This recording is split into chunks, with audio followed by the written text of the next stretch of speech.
Welcome, welcome, welcome. It is lovely to have you here today. And I just wanted to follow on the conversation from my own spiritual journey. And I've done a couple of videos before this one, so if you haven't caught them, have a little look and check them out so you can see kind of chronologically the development in my own spiritual journey. And then you'll know that part of that journey is this authentic sharing, storytelling, and just being able to articulate my experiences and share some of the wisdom and some of the tools and some things that might help other people that are in a similar place to where I've been and to where I am now to map and navigate their own journey. So this particular video is going to be all about that, just developing things on a little bit into the current space that I occupy now and in the current path that I'm walking, and who knows where that may lead, and who knows what might come up and what twists and turns and changes may happen. But right now I'm feeling pretty grounded, pretty solid, and in a really fortunate and very exciting position that I'm pivoting completely from my old self, my old life, my old perspectives, my old behaviours into a very new space. And I've only been able to do that through some real deep inner work. And I mean deep, like deep. And when we talk about the term shadow work and all of the connotations with that, and it sounds really scary. We don't like shadows, and it sounds like it's something out of a horror film. And I personally was kind of a little bit subconsciously repelled when I first heard the terminology. And now I'm kind of coming into my own and coming into my space, especially here in the West, where this is, some of my practices are not really used or heard of where I live in Wales or in the UK really. So I've had to kind of go with it. I've fought and resisted and tried different things over the years, and I've reached a point where that's not happening anymore. I know what I need to do. I know what my purpose is, and this is now the path that I'm on. And a lot of people think it's brand new, and I've had some kind of midlife crisis, and it's like, oh, it's just gone all weird and woo-woo. But this is just me. This is just the real. This is the inside coming out for all to see. So this is authentic Janie sharing. And what I kind of want to get across to people, especially now, because within the spiritual community in particular, and it's really great to see, and I've said this before, people are so much more receptive now, whether that's because they have no options, which makes me sad. People have exhausted everything else and are trying to find fixes everywhere else. And the way the world is, those things aren't there. You can't get a lot of medical help anymore. There's waiting lists, and there's people have been looking externally for fixes and distractions, and that only works for so long before the inevitable happens and some kind of chaos ensues. Whether that's a physical thing or a psychological and emotional thing, financial thing, the Jenga block will get pulled at some point, and then you have to try and extract the learning and build yourself up again. And many of us find ourselves in these cycles where we go through and we think, why me? Why is it always happening to me? And then you start again, maybe with a different disguise, but the same pattern, because you're still doing it. You've still not learned the lesson. So although there's a brilliant momentum now in the spirit, and there's everyone's using the hashtags, and it's all connected to wellness, and people are respecting the fact that actually, get my shoes off, put my feet on the ground, there's some scientific backing that connecting with the earth is very powerful healing. I was saying this a few years ago, it's like, it's just being a weird old new age hippie again, and the tree huggers over there, you just don't go near them because they're weird. And now it's like, well, hang on, we've just got some science to show that there's massive health benefits to connecting with nature. Win it. I don't care, it's fine, as long as it's happening. It doesn't matter why it's happening. But there is this love and light revolution, should we call it? This everybody wants to be a spiritual practitioner. It's really trendy. It's brilliant because it's sharing what we need. This lost wisdom needs to come back. But then there's a danger that it becomes very commercialised, and again, it becomes part of the problem. And everybody's using things to make money, which we all have to do. We have to survive, and I'm doing the same thing. But we have to really watch this, because this is such important wisdom and knowledge, and we're at a crucial point in humanity where we have to make these shifts and changes, and we have to get it right. So if we go too far down the commercial route and everybody and their dog is all of a sudden selling crystals and bits of glass and things without knowledge of what they're doing it for or why, it's just a trendy thing to do. Everybody's having the same kind of videos that they're putting out and backdrops and workshops, and you go there's just, there's loads of it, which on one hand is brilliant because we need that. On the other hand, we need to be careful of what we're consuming. Is it the same part of the beast? Or are we now consuming another distraction that feels like it's health, feels like it's wellness, feels like it's healing? It doesn't feel as toxic as the last thing that I was ingrained in. But is it the same? Is it the same thing? Are we just consuming something in the hope that it might fix us? And that kind of brings me to one of the courses that I've been doing, and one of the talks that I do around why are we addicted to self-help. If you've got a stack of self-help tools and books and you're still looking for more, then we need to think about why that is. Because there's something else going on. You see what I mean? We have to kind of dissect that. And for me, and a lot of you guys out there that are in my community already, we have this conversation. So if you are a practitioner, if you're already in the community as a practitioner or a healer, you will know straight away what I mean when I say that there is a lot of toxicity, and the general public don't, as far as everybody in Muggle land, should we call it, is concerned, everybody who does anything in this realm is a beautiful, amazing angel soul who is just here for the benefit of the greater good. And that's the common assumption, but we know that that's not the case, and people jump on the bandwagon, and there's a lot of toxicity in business in this area. There's a lot of toxicity in groups and facilitated groups, where same as it is in medicine and education and any kind of group in therapy, where the person facilitating is this counter-transference, is trying to work through their own shit and using that space unintentionally to do it. And there's a lot of power play, there's a lot of power struggles, there's a lot of ego, and a lot of people who are really deeply wounded and need a lot of healing themselves are transferring one addiction for another, and perhaps coming out of the depths of a physical addiction to a substance and having a spiritual awakening and experience, and then going, all right, cool, this is my thing now. Now I'm going to be this guru and I'm going to share this. And that's amazing. And that's similar to my story, twice born, the shamanic story of having this, some kind of crisis, and then pivoting and being the wounded healer. But there's a lot of toxicity in the wounded healer archetype, which is the whole point of this particular video. We just have to be careful and discern, and it's only when you know yourself that you know who and what to reach for. So there are a lot of people, myself included, I have to watch this constantly, and it's part of my past and my path.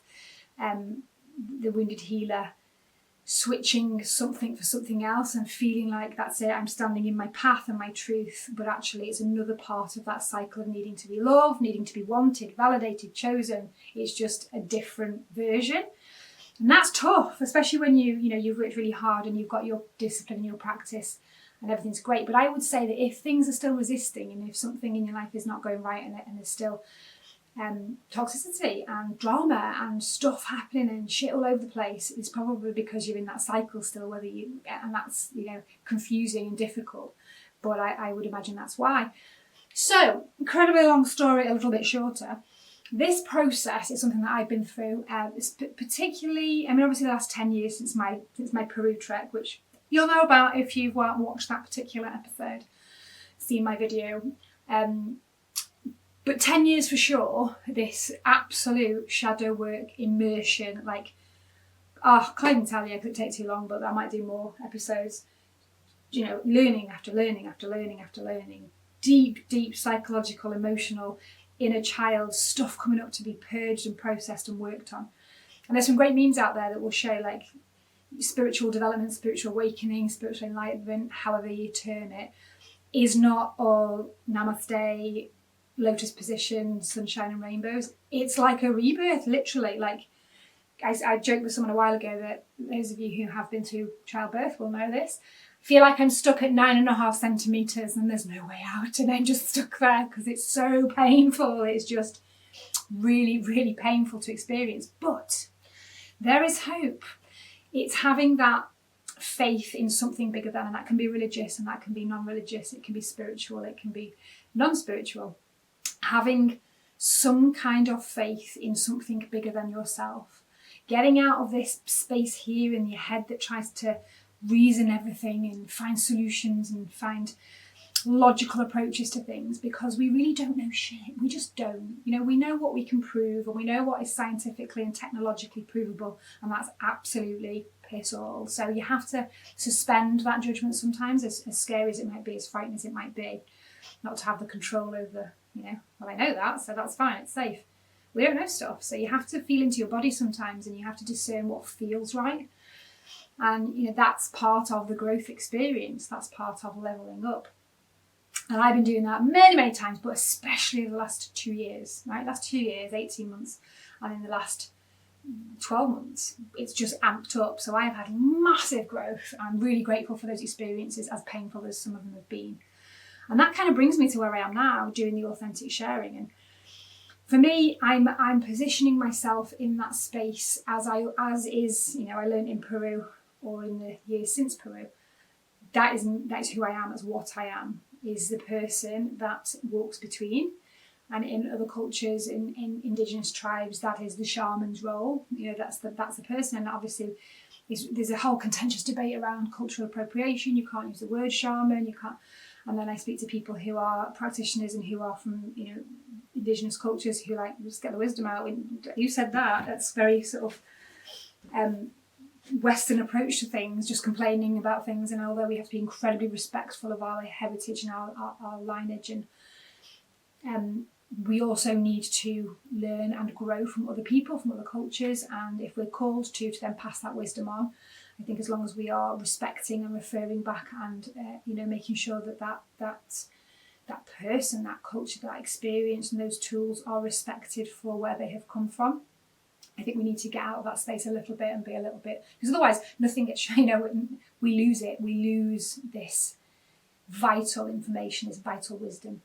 So shamanic practitioner is the terminology that I've always used, even though it's a mouthful.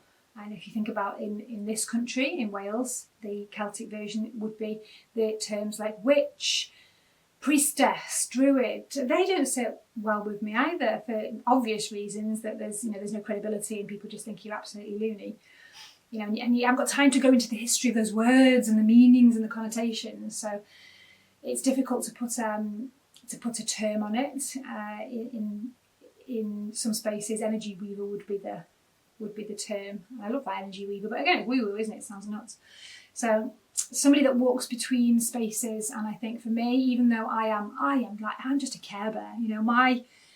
My solar plexus, if you understand the chakra system, that's my power. I'm like a bloody Care Bear, and I just radiate my light out. But that's really toxic in a way, unless you balance it out. And I think I spent many years in spaces and situations just because I thought that was what I was meant to do, where I would just bleed myself dry, this energy, and I would feel everyone's pain, and I learned the skills to channel that energy and to do good stuff with it. But I would just be pouring it out and just, please feel better. I just want people to feel better. And then what happens is you have those codependent relationships because people feel better in a room with you. They don't know why. You don't talk to them about energy or explain any of this process.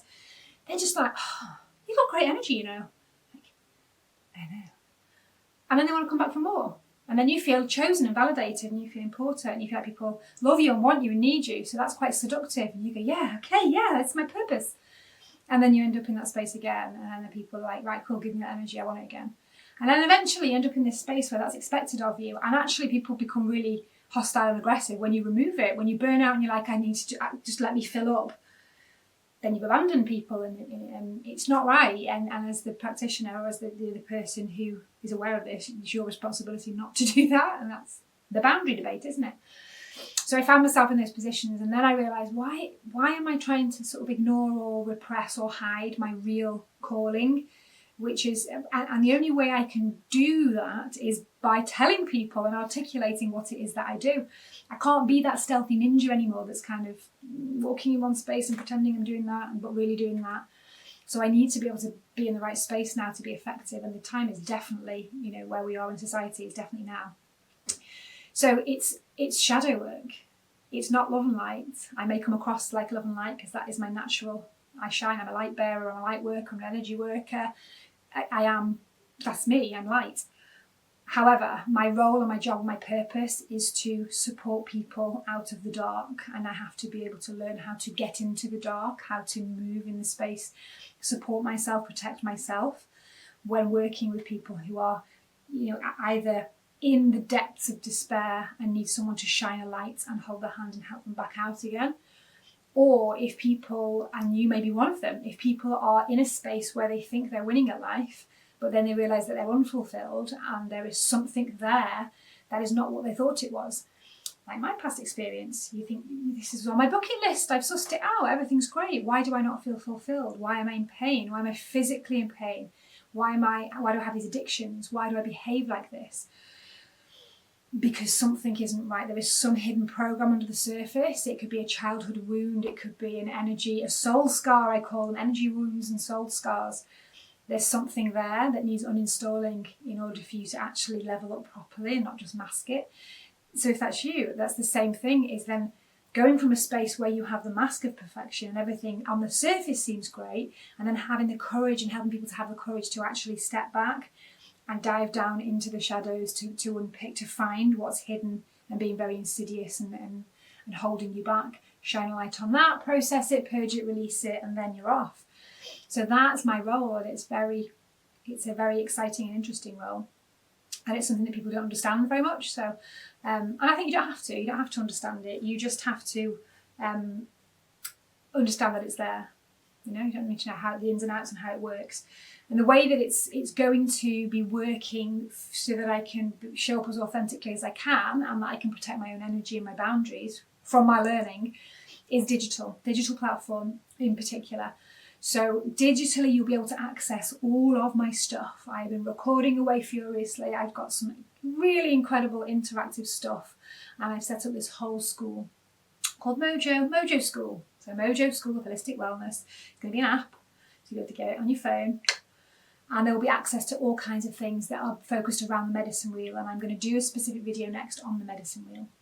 It's around complete holistic well-being, whether that is mental, physical, emotional or spiritual, and you can sort of work your way around, and there's some cool tools in there to help you assess where you're at, what you need, build yourself a map of where you need to go, and then a little wellness passport so that you can get on your journey to get the learning and the tools and the resources that you need. So I've spent a long time on that, and that's how I'm showing up now. I'm going to be sharing all that through the podcast, through my Substack writings. I'll be speaking at events, I'll be doing workshops and things like that.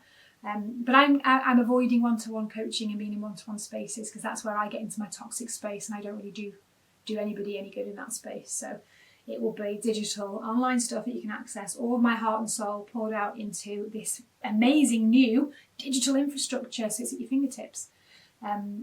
That's kind of the space that I'm moving into, and I need to be able to grow that. I need your help. I need help for people to be able to help me grow my memberships, get people signed up, get people on there. There'll be deeper courses and there'll be coaching programs on there that you can pay for and you can get access to, and loads of cool stuff that we'll be developing along the way. But that's my way of healing, and that's my purpose and how I'm going to be showing up from this point on. So exciting times ahead. I just wanted to have that little bit of a Jackanory story sharing time, just to follow on from some of the other pieces that I've done about my spiritual development. And the next one that I'm going to do is going to be focused more specifically around the medicine wheel as a framework and how that works. And then I'm going to have a few tools on Mojo School that you'll be able to access when you sign up as a member. You'll be able to access to embody that and to actually to have a go at linking in with that kind of knowledge and that kind of framework and that kind of space, and see how it works in your life. So lots of things to come, my friends, lots of things to come. And of course there'll be a lot more guests and amazing people that I've met on my travels and will continue to meet, that I will be recording and sitting down and chatting with, just to keep sharing some of the good stuff. So I hope you have a beautiful rest of the day, whatever you are doing, and the rest of the week, and I will see you again for the next one very soon.